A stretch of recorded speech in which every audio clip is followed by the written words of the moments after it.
I want to welcome everybody to this latest offerings in terms of what I'm calling the relational neuroscience. And I wanted to give you a little bit of kind of a summary today, and for time's sake I'm going to be looking at some notes for those of you who might be new to these video series, and in terms of my new revolution, my new ways of rewiring people neuroscientifically and relationally, and how do we do that sort of thing. Just for some of you who are new, and for time's sake, I'm very limited today in my time, so I want to be able to be as concise as possible. I will tease you and say I presume that you've been looking at all the different videos and been following me somewhat. There are two books on Amazon that have come out in Kindle, Talking Cure, volumes 1 and 2, and of course they're in paperback as well. And the two books together kind of give you my conceptual vision of what real change looks like, and also from a couple of different perspectives. For those of you who don't know, I'm a Christian, and for the moment I won't get into the specifics of that, but my framework, my worldview is surrounded, is undergirded, if I can say, from a particular Christian perspective. I do have difficulties with the classical presentation of Christianity in so many ways, as I outline in the Talking Cure. It's not, as far as I'm concerned, thoroughly relational, and it needs a software upgrade, just much like our phones do all the time, or our computers. But that's not going to be our focus today. We're going to be dealing with that in some other upcoming video podcast and so on and so forth. And again, for those who are new, you can find me on WordPress. You can see at least I think 1,000 pages and more of different articles on different topics relating to relationship issues, very important issues. Of course, the brain, the science, and not to make it too technical, but in terms of kind of a general approach to what Dr. Archie is all about, and what my background is, my training, and so on. Of course, you have the two books. You've got these videos here on YouTube. You've got the WordPress articles, and if those of you who are on Facebook, who follow me on Facebook, can also see that I'm offering a number of different audio lectures and articles there that will also maybe take the Talking Cure in some new directions and some new places, I hope, I trust. Basically, the Talking Cure is my life. It's my story about what I was trying to do to find change in my life, and the life of people that I care about and cared about then, and the people I care about now. I grew up in a European family. They spoke, my grandparents spoke 6-7 languages, and even to this day I can think, and I was born in the good old USA, and as a result of that, I can think in other languages first before I think maybe in terms of English and the English language. Many of my dreams are also in different dialects, and so I appreciate the fact that I was given that heritage. And I'll talk more about my heritage in the future, but it's a Semitic, it's a Russian, it's an Austrian, and Middle European dialect, and I think again it has a lot of similarities with the Greek culture, the Jewish culture, the French culture, and even some of the German culture with some of the language.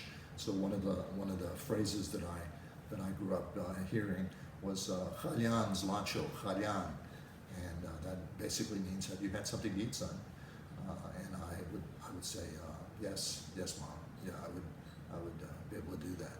So I want you to think of my project in so many ways to maybe transition, and that would be a good point to transition. The transition is going from what I'm attempting to do is translate what has taken me a lifetime of research and science and a lot of studies, and translate it into what I'm trying to summarize it into what does it mean to be relational, and how do we do that? How do we do that on a number of levels? So I was thinking about, I had a professor. Here's one example. I had a professor who was a patient. He was a professor, not my professor, but a professor of aviation. And he told me that we have the ability now, the capability to be able to get in a plane and break the atmosphere for maybe a second or two, and then head downwards, and then we can be in France in probably a good 30 minutes. We can be in Europe in 25, 30 minutes.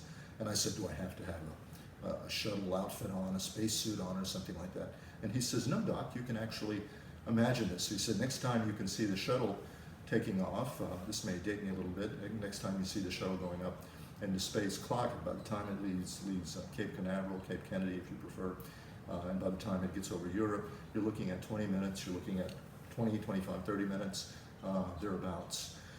And sure enough, I took him up on his word, and I followed it from one end to when the shuttle took off, and by the time it was over Europe, I said, son of a gun, it's about 25 minutes, 30 minutes, and that's amazing. That's amazing how that should happen. So I want you to think of that analogy, the analogy of being in a shuttle. Let's think in terms of the Earth's atmosphere, that we're very much protected. We're protected as long as we land lovers, we planet Earth citizens. We're good as far as living in the atmosphere. We can breathe oxygen. We're not realizing it now, but unless it comes together, hydrogen and oxygen come together, and they'll always stay at some kind of chemical substances, but they will never come together as a liquid until they come together as water. And I want you to think of all those particular analogies, H2O, water, and so on and so forth. So the Earth's atmosphere provides us protection.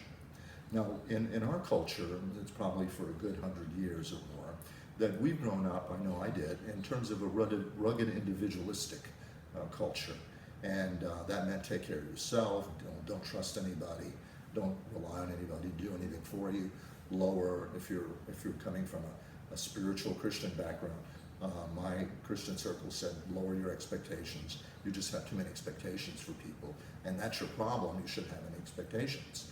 And what that did, it was a hard pill to swallow. But ultimately, I felt that it was wrong, and I went and looked for answers to try to find out what that's all about. So if you want the details of my journey, then you have to go to Talking Cure Volumes 1 and 2 on Amazon and Kindle, and you can take a look at them along those lines and explain more and more as I unpack my journey. So my course of studies is that I was on this quest. I was maybe like Christopher Columbus in my own sort of way, or I was on a Johnny Quest, if you remember that cartoon series. I was looking for what eventually has become the Talking Cure. So what is the Talking Cure? We're about to get into an update. There's going to be an update, new stuff in the book.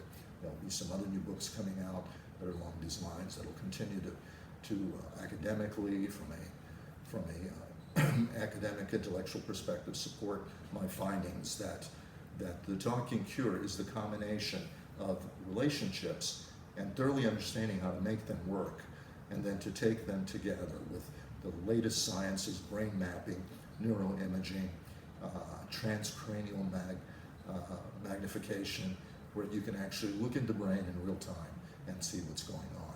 But until that technology is released, and it's not released yet on the private level, on the clinical practice level, then spending time with me in the old psychiatric terms, transference, countertransference, these are terms I learned from my psychiatric mentors at places like the School of Medicine and major universities around the world. And I realized that the transference doesn't maybe today capture what's happening between you and I, and as we spend time together, whether over lunch, over breakfast, or maybe even in a clinical hour with me, that what's going on in my nervous system, what's going on in your nervous system begins to emerge, and then it gives you and I a chance to know what to do with that and how to begin to rewire that process. Remember, this is not new so much if you're up on the neurosciences. It goes like this: when we learn how to fire together, when two people, when they know how to talk to each other, when they know how to focus on what needs to change in my brain and your brain, then there's a new kind of potential that we can rewire together. And that's the focus. If we learn how to fire together, think of that that spark plug in your car or moreover in your lawnmower. If there's no spark, then we're not going to see the kind of rewiring that we need to see. And then also, that gets into some complicated technical things. Now I'm going to refer to some notes just for my listening audience so I can stay on focus and kind of make this video as brief as possible. There's some terms that I want to introduce you to, and I call them auto-regulating, self-regulating, and mutual regulating. The tendency for all of us, including me, is to auto-regulate, to self-regulate, to kind of do my thing.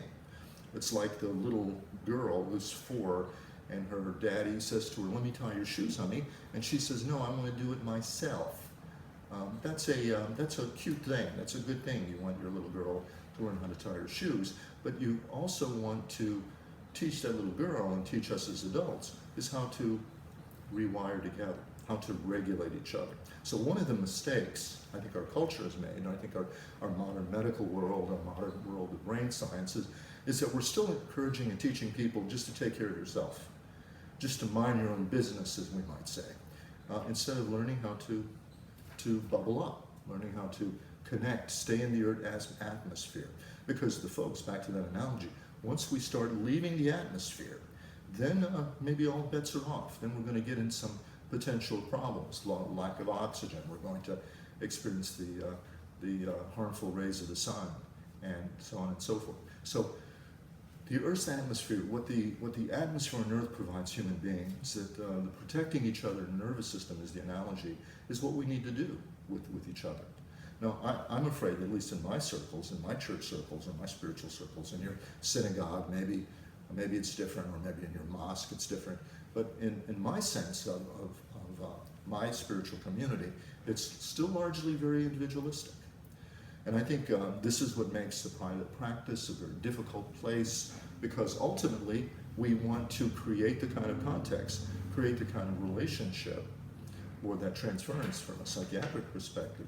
We want to create the context where we can now begin to learn how to regulate each other's nervous systems, and not try to do it by self-regulating or auto-regulating, but attempting to do it together. So bear with me if you can't see this. You can maybe scroll up. I'll move really close. What I have basically, and I'll explain it to you just quickly, I have a wall that separates the two people, and the two people should be in this bubble place, and that this bubble place on the right and on the left require that the two nervous systems are actually learning how to be in sync, how they can be tuned in together. And so what I talk about here is that if you want to think about how to regulate the brain in milliseconds, okay, think of this analogy, BRD in milliseconds. So if we're going to learn how to do this neuroscience stuff and do it in a relational way, then we need to think of this acronym, BRD-MS. The B stands for, it's the brain, silly, it's the brain, honey. And the B represents, and when we talk to each other, I suggest that we focus on what's happening in my brain and what's happening in your brain. And another analogy, and I'll finish up the BRD-MS. Another analogy is, think of M&Ms. I don't know about you, but I really like M&Ms. I really do. I even like them with peanuts, and so on and so forth. But think of the M&Ms as 3 M's. We need to be mindful of each other. We need to be also, we need to know what's going on in my mind. Not only do I need mindful of you and you mindful of me, and that's almost impossible for most people today, then we need also to be mindful of what's going on inside, and that's a different M. So let me call it mindful of my wiring, how I'm wired together, and I'll talk about that in a minute. And so the first M, mindful. The third M is to be mindful of the interior stuff, and then the second M is more or less mentalization. So mentalization means that I can read my context, I can read my situation, and I can do it because I'm regulating, I'm reflecting. Now the problem is, and what a chart like this is, it will explain more and more, is that there's been a debate now for a good 100, 150 years at what is conscious and what's not conscious. No, I trust that most of you are very conscious right now, otherwise you wouldn't be listening to this video, you wouldn't be tuned in. If quickly all of a sudden, boom, you pass out, then you might go unconscious. So if we were to wire you up on brain imaging and we can see, hey, maybe you've gone into a coma state, maybe you've had a stroke or something like that. But what's interesting that even folks in comas, and think of the Glasgow coma scale from 3 is pretty much brain dead to 12, 15, then we have a pretty conscious person even though they're in a coma. But I won't get into the nuts and bolts of coma science, and that'll be for another day. But the reality is that we're all conscious. And so the story is what's conscious and what's not conscious. So the question is that everybody thought, and even Freud thought that what he called libido, this internal pressure, this internal instinctual drive, he called it. He used an interesting German word, Trieb, which translates as Trieb, that he talked about this as being, this is an unconscious thing, and that it happens, it causes addictions, and it causes us to get depressed, and causes us to get anxious, and to do too much of anything. I talked to a friend yesterday for a few hours. I haven't talked to him in quite a while, and he's 280 pounds, and he's 5'5". And I said, what's going on? What's happening? He said, Arch, I just can't stop eating. I just love food. And I said, I love food too, but there's a point where my brain could say, too much chocolate, too much pizza, too much whatever. And he said, my brain doesn't do that. My brain doesn't do that. I said, well, let's talk treatment, because I'm concerned. I'm concerned about your health. I'm concerned about your internal organs, your heart, all that kind of stuff like that. We need to get you some help. We need to get you some treatment. So we'll see where that goes. So this is the internal stuff that drives kind of from the bottom up. Now, what scientists have done, medical, neuroscientists, neurologists, what we have done is we thought before that this is all unconscious. And now we know for sure that that's not unconscious. So here's a question for you. What did you have for breakfast yesterday? What did you have for lunch today? Now, if you weren't thinking about that, that's a form of consciousness. But was it repressed? It didn't require repression. You didn't disassociate it like our DID folks do, dissociative identity disorder, what used to be called multiple personality. We haven't repressed this memory. We haven't disassociated it and put in some background. A real quick joke. No joke, but this actually happened. I had a patient who had 32 alters, and we worked together, and she was really doing well. She had a really good sense of humor. Let me call her Susie, not her real name. And so Susie, I said, you know what's unfortunate? She said, what, doc? I said, you know what's unfortunate is that you have 32 alters, right? And we've named them all, and we've mapped them all. And she said, yes. I said, you know what's unfortunate is that I can't get social security numbers for all your 32 alters because, and then she finished my sentence for me, so you can bill me for each one of the alters when I bring them into the office in our sessions. Of course, we had a wonderful laugh together. And so the point is that if you weren't thinking about lunch, you weren't thinking about breakfast, that's not what I'm talking about. That's consciousness. That's a form of consciousness, and I'm going to deal with that specifically more in the upcoming fall. But consciousness is something that we're all conscious of what we're doing. Unfortunately, what we're not conscious of is maybe what we're feeling and what's going on in terms of how we do this with the 3 M's. Mindful, I need to mentalize, and both those M's are both 2-person M's. Mindful of me, mindful of you, what's happening in the moment. Am I being courteous to you, or am I being inconsiderate, whatever? And then the mentalization is that I'm understanding that minds are not just something that are linear, that I actually know about feelings, I actually know about relationships, that I actually know what's happening in my mind and yours, and which I'm suggesting the majority of people today do not know about how to be mindful, what's going on in terms of their mind, and how to mentalize the more specific focus. What do I do with these feelings? What do I do with the stress?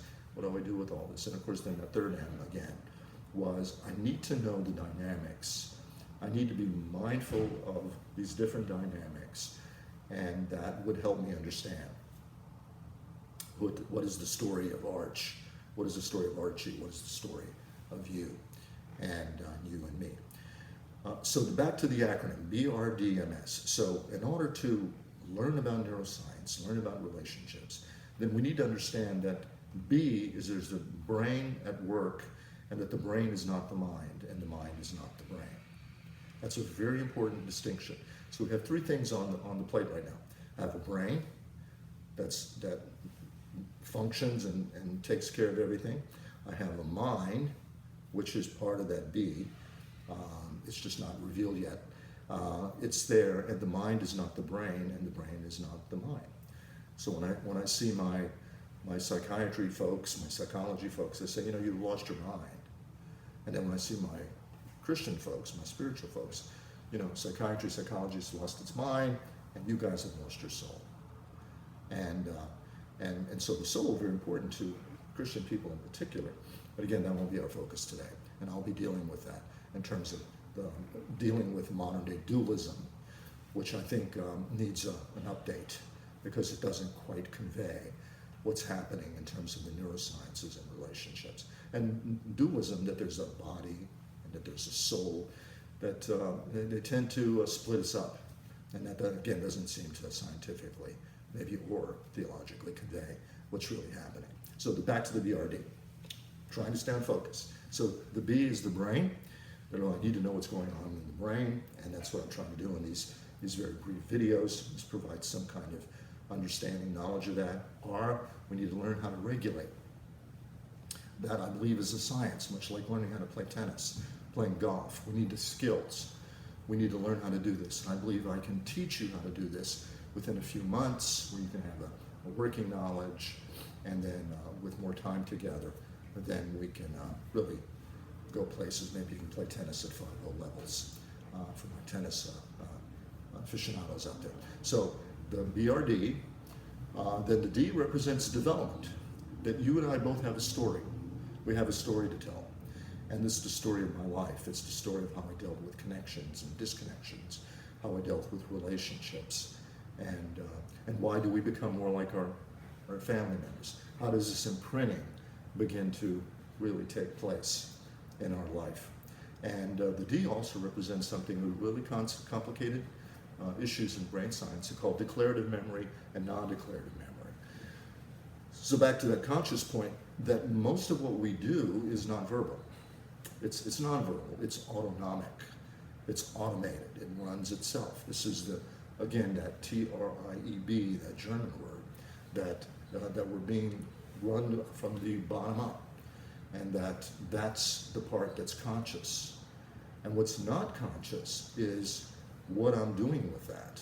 We're connecting these two hemispheres. From previous videos, I talk about a left brain, left hemisphere, right hemisphere, and that we used to think for 50 years or more that the left hemisphere was in charge. But these language centers that we've discovered, language centers from I understand speech, I don't understand speech, I can hear it, I can't comprehend it, I can't speak it, the Broca, Wernicke areas that are still being tested on board exams or licensing exams, that these also need a shift, an update, because these particular areas of the brain are left brain shifts, and that what's happening is that the right hemisphere is more online, is more in charge in terms of how things relate together and how we attempt to relate together. And so the reality is that we want to understand that it's the right brain that's directly connected to the autonomic nervous system. So we have that the D represents our developmental history, and then as I shift into the M, we then get into the memory system of what's happening. Is my memory declarative? Is it verbal, or is it nonverbal? And a lot of brain studies talk about episodic memory, that this is more important, that this precedes all the other memories. And now I would say no, that what precedes is this non-declarative memory, and that the things I know are happening maybe 700 to 800 milliseconds. Things I'm feeling, the things you're feeling are happening very quickly, whereas the left hemisphere, as you've heard in previous videos, can't even process it that fast. It's about 10 times slower. So it's kind of like the turtle and the tortoise. So we have the BRD, and then we have the M, memory systems, and then how do we change memories that when memories are hurtful, painful, that you hurt me once, shame on you. So what do I do next time I see you? What if I've hurt you? What do you do when next time you see me? The memory system now is imprinting. It's imprinting on the front of the brain, on the back of the brain, the cerebellar part of the brain, right in the back. And then we've got all this inside brain stuff, limbic system, hypothalamus, pituitary adrenocorticoids. We've now got vagal systems, cranial nerve 10, and then all these different systems, 4 different types of the nervous system now are controlling, are running this very complex persons we are, and human beings we are. So that's then the S from the BRD, MS, is that we have very complex systems, and that these systems are moving and shaping and changing even as we speak, as you're listening. All these different movements are taking place. And so now for the first time, maybe in the history of modern medicine, we now know that the heart is going to take the brunt of an overload, of stress overload. It's a very myelinated system. That means it's running faster, and it's going to be the direct recipient of any kind of hit. As a patient said to me, my dad was nicknamed as the one-hit knockout. Well, the heart feels that. The heart feels that knockout when there's stress overload. And of course, then the key is that we've got to get back into the regulating and how to do that. Let me see if I can focus here in terms of a few minutes so we can kind of wrap up this somewhat prequel, somewhat introductory lecture to the neurosciences and relationship. And by the way, I want you to be reminded, to really see change take place in my life and your life, I'm suggesting we need a 2-track theory. The 2 tracks represents a healthy understanding of neuroscience and what's happening. It's very different than neurology. I think that neurology is basically staying on the surface, and we want to go deeper and begin to understand these dynamics, these mechanisms that are underneath the surface that the neurological sciences can't discover. And I believe in our sisters, our brothers and sisters in psychiatry, because neurology and psychiatry were once married and had a divorce. And so psychiatry also left its birthright, and then now is going into psychopharmacology, prescribing, and that the deeper work of uncovering these things are often passed off to graduate level trained counselors and therapists and psychologists. And so, folks, I don't mean this as a criticism, but even my psychiatrist friends do not understand the depths of the neurosciences that you're hearing today. They may be board certified people, very trained people, but the intricacies of the nervous system, the things that I'm presenting to you today, are still not on the roadmap, on our navigation system for even psychologists and psychiatrists. And I would suggest too for modern medicine, neurology, and so on and so forth. So we need a neural focus. The neural focus is, first we got to take helping each other, relating to each other, the whole relationship process. We've got to move it from individualistic treatment and putting it into a whole new 2-person relating together treatment. The question then is how do we do it? How do we navigate through the complexity? We have great analogies. We have good, for the old days, for some of you older folks, you remember the Garmin system. Now we have Google Maps. Now we have Waves. We've got all kinds of ways to navigate through the busy cities, to avoid the roadblocks, to avoid the traffic congestion, and all of that. So I'm suggesting the regulation science that I'm presenting to you, that I've called before, Soar, seeing others through the art of regulating. It's a time to soar. And that's what I'm presenting to you as a way of avoiding all these different roadblocks with the right maps, updating our maps. It's not about individualism. It is about relationship and learning how to do that. And that we can even maybe help. Why would a little 7-year-old little girl, why would she be struggling with something called enuresis, that she can't use the bathroom, that she's using it in her dress or in her panties, or the little boy who's 10, who when he goes to the swimming pool, that he's soiling his britches. Why does a 10-year-old do that? Why does a little girl do the wetting? And why does a little boy do the soiling? And from the clinical words, those are called encopresis and enuresis. I would suggest these are neuroscientific phenomena. These are realities that are happening that, with the right kind of context, teaching mom and dads how to regulate, teaching these little kids how to do that too, then we have a whole different way to provide that talking cure that I'm presenting to folks. So what we need to think about is every time we have conflict, the conflict is really being driven not by, well, we're fighting about money, or we're fighting about she never listens to me, he never listens to me, he's never home, she's never home. Let's take it one step backwards and say what's driving that is this TRIEB I talked about. But to be more specific, what's driving it are these internal nervous system issues. Is that if my nervous system hasn't been rewired yet, then I'm coasting. I'm operating in third gear or something like that. And again, that's going to be the impetus that drives the conflicts in my life and your life. So when you think of conflict, think of it like the iceberg. It's only at the top. That's what's driving the conflict, whatever it is, about the kids, about money, about work, about whatever. What's driving it is something deeper. And that deeper is the dynamic that's connected to the nervous system, and that in the nervous system, then we have what's called the autonomic nervous system. Now I want you to think of it this way. I'm going to go ahead and jump into this. I wasn't maybe planning on doing that. But the nervous system is called, I would call it the autonomic nervous system. Now the autonomic nervous system, or automation, runs everything.